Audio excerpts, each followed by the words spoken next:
16세기 말, 동아시아의 패권을 손에 쥐려던 한 거대한 야망이 있었습니다.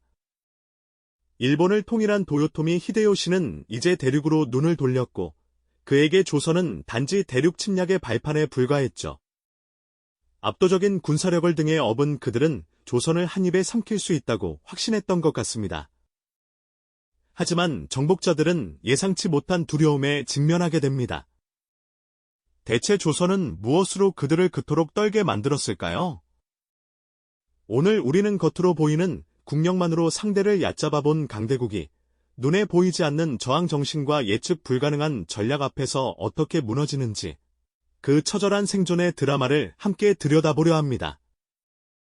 이는 오늘날 강대국들 사이에서 한국이 어떤 위상을 가질 수 있었는지 이해하는 중요한 단초가 될 것입니다. 때는 1592년, 일본의 도요토미 히데요시는 오랜 내전을 끝내고 마침내 혼란스러웠던 일본 열도를 하나로 묶어냈습니다. 그는 여기서 멈추지 않고 명나라까지 정복하겠다는 원대한 꿈을 꾸었죠. 그 꿈의 첫 관문은 바로 조선이었습니다. 수십 년간 전쟁을 치르며 단련된 일본군은 최신 조총으로 무장하고 그들의 사기는 하늘을 찔렀습니다. 그들에겐 조선 침략이 대륙 정복으로 가는 당연하고도 쉬운 길처럼 보였을 겁니다. 반면 조선은 어떠했을까요? 오랜 평화에 취해 국가 방위에는 소홀했던 시기였습니다. 당파 싸움으로 조정은 분열되어 있었고 국방력 강화나 군사 훈련에는 관심이 적었죠. 변방의 작은 왜구 침입에나 익숙했던 조선은 일본 전체가 총력전을 펼치며 밀려올 것이라고는 상상조차 하지 못했습니다. 군대는 훈련이 부족했고 무기는 낡았으며 전술은 시대에 뒤떨어져 있었습니다. 그야말로 안팎으로 혼란스러운 상태였죠. 1592년 4월, 일본군은 부산포를 통해 조선 땅에 발을 디뎠습니다. 그들의 침략은 너무나도 갑작스럽고 맹렬했습니다. 부산진성과 동래성은 단 몇 시간 만에 함락되었고 조선군은 속수무책으로 무너져 내렸습니다. 조총을 앞세운 일본군의 파죽지세는 그야말로 경이로울 정도였죠. 그들은 마치 거대한 쓰나미처럼 한반도를 휩쓸고 지나갔습니다. 성벽은 무너져 내리고 마을은 불탔으며 백성들은 비명을 지르며 피난길에 올랐습니다. 이들의 진격 속도는 상상을 초월했습니다. 단 20일 만에 수도 한양이 점령당하는 충격적인 사태가 벌어졌습니다. 임금인 선조는 백성을 버려두고 북쪽으로 피난을 떠나야 했고 궁궐은 불에 타 폐허가 되었습니다. 조정 신료들은 우왕좌왕하며 제대로 된 대응책 하나 내놓지 못했죠. 백성들은 자신들을 지켜줄 국가가 무기력하게 무너지는 모습을 보며 깊은 절망감과 압도적인 공포에 사로잡혔습니다. 거대한 정복자의 발 아래 짓밟히는 듯한 참혹한 현실 속에서 조선의 미래는 한 치 앞도 보이지 않는 암흑 그 자체였습니다. 이대로 모든 것이 끝나는 것일까요? 조선은 정말 이대로 쓰러지고 말 운명이었을까요? 하지만 역사는 언제나 예상치 못한 방향으로 흘러가기 마련이죠. 이 절망의 끝에서 전혀 다른 이야기가 시작될 준비를 하고 있었습니다. 하지만 역사는 언제나 예상치 못한 방향으로 흘러가기 마련이죠. 이 절망의 끝에서 전혀 다른 이야기가 시작될 준비를 하고 있었습니다. 조선을 집어삼키는 듯했던 일본군의 기세는 시간이 흐를수록 점차 삐걱거리기 시작했습니다. 이 광활한 한반도는 그들에게 예상치 못한 미로와 같았고 낯선 지형과 혹독한 계절은 정복자들의 발목을 끈질기게 붙잡았죠. 본국에서 보급되는 물자는 광활한 바다를 건너야 했기에 늘 부족했고 현지에서 식량과 물자를 조달하려 해도 조선 백성들의 끈질긴 저항에 부딪혀 번번이 실패하기 일쑤였습니다. 굶주림과 추위, 그리고 알 수 없는 질병은 칼날보다 무서운 적이 되어 왜군 병사들의 사기를 바닥까지 끌어내렸습니다. 한때 승승장구하며 조선을 유린하던 그들의 눈빛에서는 더 이상 정복자의 오만이 아닌 깊은 피로와 함께 알 수 없는 두려움이 엿보이기 시작했죠. 이러한 상황 속에서 조선의 민초들은 죽음의 공포 앞에서도 결코 무릎 꿇지 않는 놀라운 저항 정신을 보여주었습니다. 이름 없는 백성들은 각자의 자리에서 의병을 조직하고 흩어진 군사들은 다시 모여 게릴라전을 펼치며 일본군의 보급로를 끊고 이동을 방해했습니다. 그들은 폐허가 된 마을에서도 삶의 터전을 지키기 위해 그리고 가족을 위해 끈질기게 생존하며 저항의 불씨를 꺼뜨리지 않았습니다. 이처럼 보이지 않는 곳에서 터져나온 민중의 저항은 일본군에게는 끝없는 악몽과 다름없었죠. 그리고 바로 이때 절망 속에서 한 줄기 빛처럼 등장한 이가 있었으니 바로 이순신 장군이었습니다. 그는 필사즉생의 각오로 단 12척의 배만을 이끌고 명량 앞바다로 나섰습니다. 수백 척에 달하는 왜군 함대가 마치 거대한 파도처럼 밀려오는 그 순간 모두가 조선의 패배를 예상했죠. 하지만 이순신 장군은 지형지물을 활용하고 탁월한 전략과 용맹함으로 압도적인 전력 차이를 뒤엎는 기적같은 승리를 일궈냈습니다. 명량해전은 단순한 해전의 승리를 넘어 조선 백성들에게 다시 싸울 용기를 불어넣고 일본군에게는 헤아릴 수 없는 공포와 좌절감을 안겨주었습니다. 이 결정적인 패배는 일본의 전쟁 수행 능력에 치명타를 입혔습니다. 바다를 장악하지 못하면 육지에 있는 병사들에게 보급조차 할 수 없다는 것을 뼈저리게 깨닫게 된 것이죠. 일본 수뇌부는 혼란에 빠졌고 대륙 정복이라는 거대한 야망을 품었던 도요토미 히데요시의 조급함은 극에 달했습니다.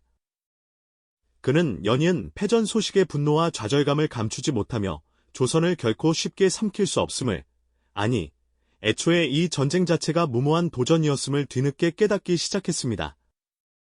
한반도에서 일본의 야망이 좌절되는 결정적인 순간이었습니다. 그들은 조선을 단순한 발판으로 여겼지만 조선은 그들의 오만함을 산산이 부수는 거대한 파도처럼 일어섰던 것이죠. 이 땅에서 일본의 꿈은 산산이 부서졌고 그들의 거침없는 진격은 마침내 멈춰 서게 됩니다. 일본 수뇌부의 당혹감은 이루 말할 수 없었을 겁니다. 그들은 자신들의 압도적인 힘으로 모든 것을 찍어 누를 수 있다 믿었지만 조선의 끈질긴 생명력과 예측 불가능한 저항 앞에서 속수무책으로 무너져 내리는 자신들의 모습을 보며 진정한 공포를 느꼈을 테니까요. 이 전쟁은 이제 단순한 영토 싸움을 넘어 보이지 않는 정신력과 생존 의지의 싸움으로 변모하고 있었습니다. 그렇습니다. 일본군은 조선의 땅을 밟는 순간부터 예상치 못한 벽에 부딪히기 시작했죠. 처음엔 파죽지세로 밀고 들어왔지만 전쟁이 길어지면 길어질수록 그들의 보급로는 한없이 늘어졌고 병사들의 사기는 바닥으로 곤두박질 쳤습니다. 마치 실타래처럼 엉켜버린 보급망은 일본군에게 치명적인 약점이 되었죠.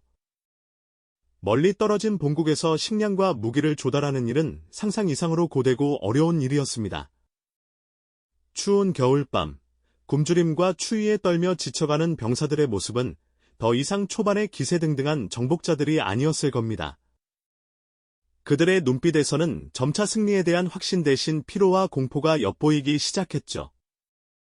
이러한 상황 속에서 조선 백성들의 끈질긴 저항은 일본군에게 또 다른 악몽과도 같았습니다. 눈에 보이는 정규군만이 적이 아니었죠. 마을마다, 산골짜기마다 숨어있던 의병들은 일본군이 잠시라도 방심하는 틈을 타 기습 공격을 감행했습니다. 그들은 자신들의 고향을 지키기 위해, 가족의 복수를 위해 목숨을 걸고 싸웠습니다. 농기구를 들고 일어선 농민들, 활과 창을 든 사냥꾼들, 심지어 노약자와 부녀자들까지 각자의 방식으로 저항하며 일본군의 진격을 방해했습니다. 이들의 저항은 마치 거미줄처럼 일본군의 발목을 묶었고 사방에서 터져나오는 예상치 못한 공격은 일본군을 끊임없이 괴롭혔습니다. 특히 바다에서는 조선의 운명을 뒤바꿀 위대한 장수가 등장합니다. 바로 이순신 장군이죠. 그의 탁월한 지휘력과 전략은 일본 수군에게 단 한 번도 허락되지 않았던 패배를 안겨주었습니다. 일본의 수뇌부가 감히 상상조차 할 수 없었던 기적같은 승리들이 이어지면서 바다를 통한 보급로는 완전히 차단되었습니다. 명량해전은 그야말로 절정이었죠. 단 12척의 배로 수백 척에 달하는 일본 함대를 격파한 그 순간은 단순한 승리를 넘어 조선 백성들에게는 꺼져가던 희망의 불씨를 다시 지피는 계기가 되었고 일본군에게는 뼈아픈 좌절을 안겨주었습니다. 이순신 장군의 승전보는 도요토미 히데요시에게 엄청난 충격과 분노를 안겨주었습니다. 그는 조선을 단숨에 정복하고 대륙으로 나아갈 수 있을 것이라 확신했었죠. 하지만 전장에서 날아드는 보고들은 그의 오만한 야망을 산산조각 내고 있었습니다.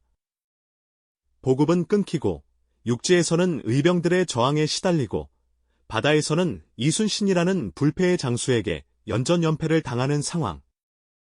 히데요시는 보고를 받을 때마다 격노하고 절망에 빠졌을 겁니다. 마치 자신의 소나귀에 들어온 줄 알았던 먹잇감이 갑자기 날카로운 이빨을 드러내며 반격하는 것처럼 느껴졌을 테니까요. 그의 조급함은 극에 달했고 조선을 결코 쉽게 삼킬 수 없다는 뼈아픈 현실을 직면하게 됩니다. 일본 수뇌부의 당혹감은 이루 말할 수 없었죠. 그들은 자신들의 압도적인 무력으로 모든 것을 찍어 누를 수 있다 믿었지만 조선의 끈질긴 생명력과 예측 불가능한 저항 앞에서 속수무책으로 무너져 내리는 자신들의 모습을 보며 진정한 공포를 느꼈을 테니까요. 이 한반도에서 일본의 대륙 정복 야망은 결정적인 좌절을 맞이하고 있었습니다. 아무리 막강한 군사력을 가졌다 한들 백성들의 강렬한 저항 의지와 뛰어난 지도자의 전략 앞에서는 무용지물이 될 수 있다는 것을 그들은 뼈저리게 깨닫고 있었을 겁니다. 결국 일본의 대륙 정복이라는 거대한 야망은 한반도라는 험난한 지형과 조선 백성들의 끈질긴 저항 앞에서 산산이 부서지고 말았습니다. 도요토미 히데요시가 그토록 갈망했던 승리는 끝내 찾아오지 않았고 그의 죽음과 함께 일본군은 이 땅에서 완전히 발길을 돌릴 수밖에 없었죠. 7년이라는 기나긴 세월 동안 이어졌던 참혹한 전쟁은 마침내 종지부를 찍었지만 그 대가는 너무나도 혹독했습니다. 불타버린 산청과 폐허가 된 마을, 그리고 수많은 희생자들을 뒤로한 채 조선은 비극적인 승리 앞에 서게 된 것이죠. 하지만 이 모든 고통 속에서도 조선은 스스로의 힘으로, 그리고 백성들의 뜨거운 의지로 살아남았습니다. 압도적인 강대국에 맞서 자주적인 생존을 증명해낸 것이죠. 이 전쟁은 단순한 국토 방어전을 넘어 동아시아 국제 질서에 커다란 파장을 일으켰습니다. 이전까지 조선을 그저 약하고 쉽게 넘볼 수 있는 나라로 여겼던 주변 강대국들은 임진왜란을 겪으며 조선의 숨겨진 저력과 강인한 생명력을 똑똑히 목격하게 됩니다. 눈에 보이는 군사력이나 경제력만으로 한 나라의 힘을 판단할 수 없다는 뼈아픈 교훈을 얻게 된 셈이죠. 일본은 물론이고 명나라 역시 조선 백성들의 자발적인 의병 활동과 이순신 장군의 기적 같은 해전 승리들을 보며 깊은 인상을 받았을 겁니다.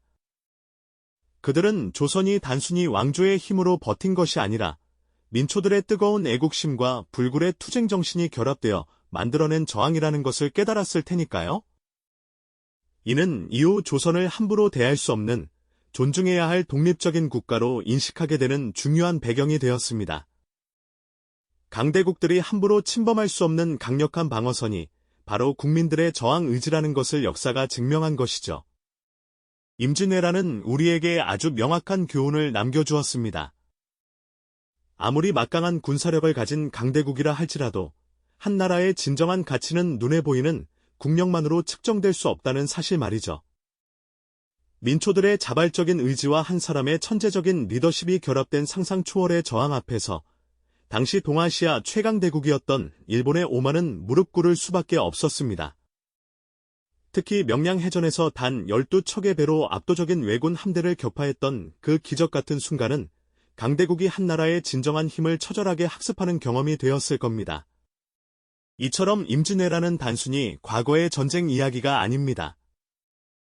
약소국이 강대국의 거대한 야망 앞에서 어떻게 자신의 존재를 증명하고 처절하게 생존해 나가는지를 보여주는 역사적 서사죠. 오늘날 강대국들 사이에서 한국이 가진 독특한 위상과 자부심의 뿌리에는 바로 이 임진왜란에서 발현된 저항의 DNA가 깊이 새겨져 있다고 해도 과언이 아닐 겁니다. 눈에 보이는 단순한 국력 비교를 넘어서 위기 앞에서 더욱 빛을 발하는 한국의 진정한 힘이 무엇인지 우리에게 끊임없이 되새기게 해주는 이야기입니다. 이 이야기는 훗날 또 다른 위기 속에서 한국이 어떻게 다시금 강대국들의 예상을 뒤엎는 저력을 보여주게 되는지, 그 다음 이야기에 대한 궁금증과 깊은 여운을 남기며 마무리됩니다. 이 영상이 도움이 되셨다면 좋아요와 구독 부탁드립니다. 여러분의 응원이 제게 큰 힘이 됩니다. 다음 영상에서도 더 유용한 정보를 공유하겠습니다. 감사합니다.